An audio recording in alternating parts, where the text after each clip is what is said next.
Okay, guys. Different kind of experiment. You can still see I got little chunks of clay and crap in here that shouldn't be. That was a mistake. But I did change the shape of that fin after the guide, and I moved it so it's a little bit more of an angle this way than it was. Okay, because last time I put the clay in this way and I liked the swirl. Well, guess what? I made another mistake. Positive swirl on this is in this direction, which means we got more flow coming out of our short side that is pushing all of this swirl than coming out of this side. And that's obvious by our airspeeds. We have way higher airspeeds on the short side, right? Okay. Because now, since I changed this a little bit, and I filled a good amount of the roof, that changed where my swirl was heading.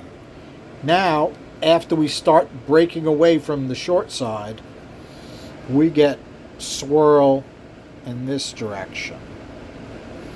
Just like our liquid flow. You can see our liquid flow, you can see it on top of the old flows, right? That was our last time. We had this little bump here.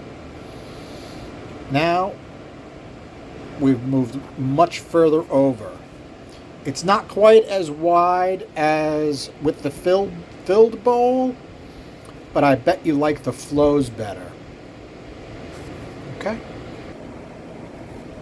Okay, I used the exact same piece of clay, and I filled in that roof. Now, if you take a look at the other side, it may not be the easiest to see. Let me put something straight in there, you can see it.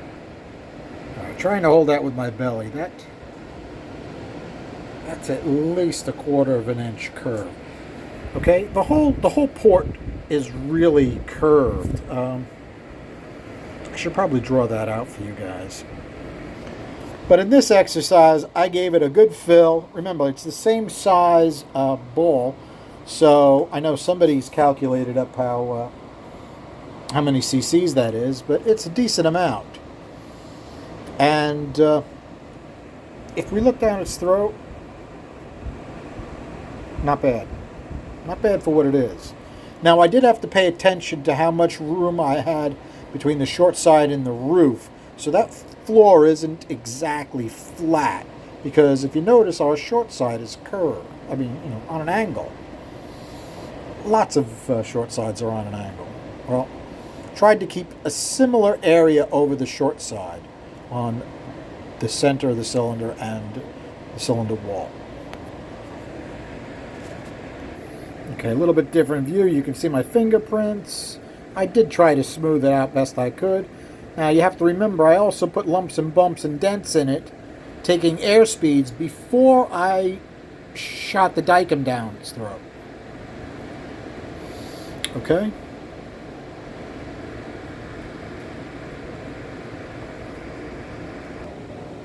Okay, a little bit different view of it.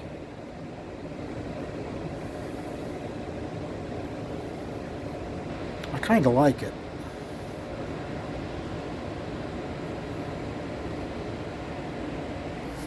Okay, I may have shrank it down a little bit too much for a 500 cubic inch engine, but this tells the story right here. Now, this was where I filled the bowl itself.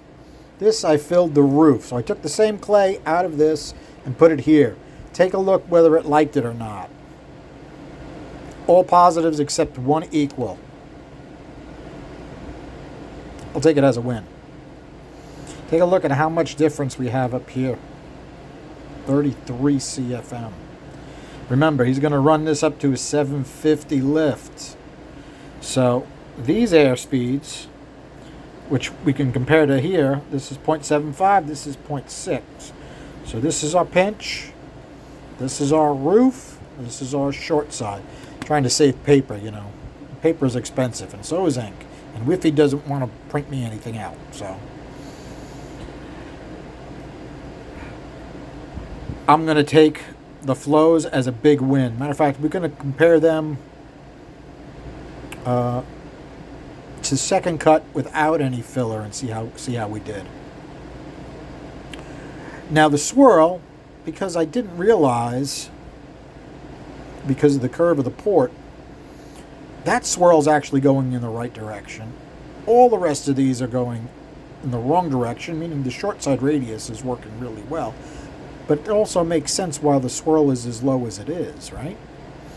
And then as she starts to lose it over the short side, and we start to get good amount of swirl in the right direction.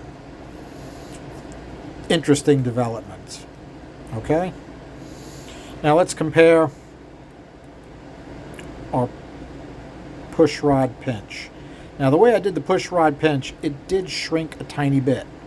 But notice what happened to our top. It went from 74 to 276. It went up 200 feet per minute.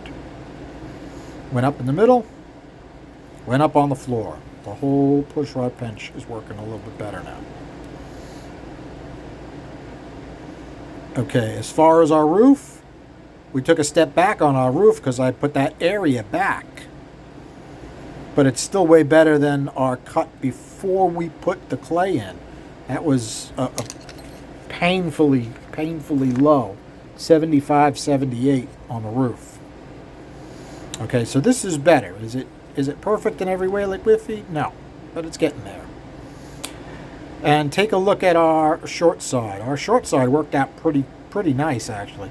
350, 352, pretty even. Yeah, it got a little extra fast in the middle. Went up from 386 to 416. But look how much better it was working. You also got to remember I'm checking it at a different lift, right? So I was checking, this one is at 316, right? 316 CFM, I got these numbers. And this one here is 367. Big difference, huge difference. These numbers are all much this is a much happier port. Much happier port. Okay, now let's compare these numbers to the cut without any filler.